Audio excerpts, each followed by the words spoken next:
साथियों, हमारे संविधान की एक और विशेषता है जो आज के युवा भारत में और भी प्रासंगिक हो गई है।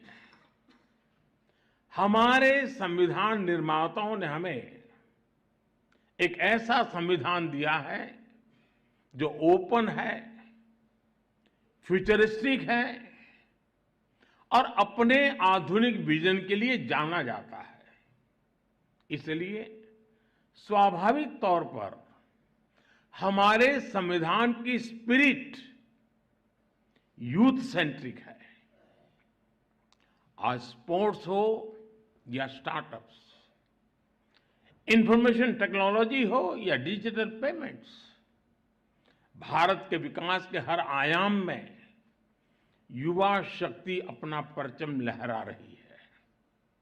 हमारे संविधान और संस्थाओं के भविष्य की जिम्मेदारी भी हमारे इन युवाओं के कंधों पर ही है।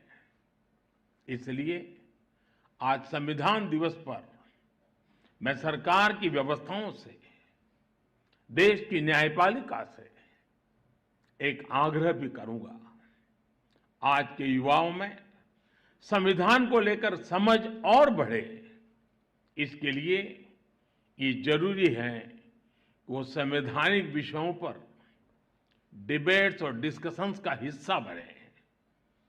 जब हमारा संविधान बना तब देश के सामने क्या परिस्थितियां थी, संविधान सभा की बहसों में उस समय क्या हुआ था, हमारे युवाओं को इन सब विषयों की जानकारी होनी चाहिए।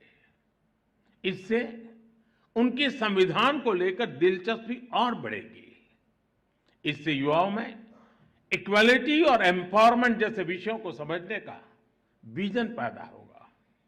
उदाहरण के तौर पर हमारी संविधान सभा में 15 महिला सदस्य थी और उनमें एक दक्षयानी वेलियाउधन वो महिला थी जो एक प्रकार से वंचित समाज से निकल करके वहां तक पहुंची थी। उन्होंने दलितों, मजदूरों से जुड़े कई विषयों पर महत्वपूर्ण इंटरवेंशंस किए।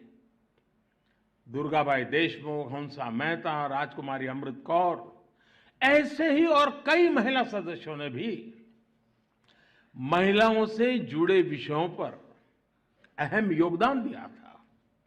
इनके योगदान की चर्चा कम ही हो पाती है। जब हमारे युवा इन्हें जानेंगे तो उन्हें अपने सवालों का जवाब भी मिलेगा। इससे संविधान के प्रति जो निष्ठा पैदा होगी वो हमारे लोकतंत्र को, हमारे संविधान को और देश के भविष्य को मजबूत करेगी।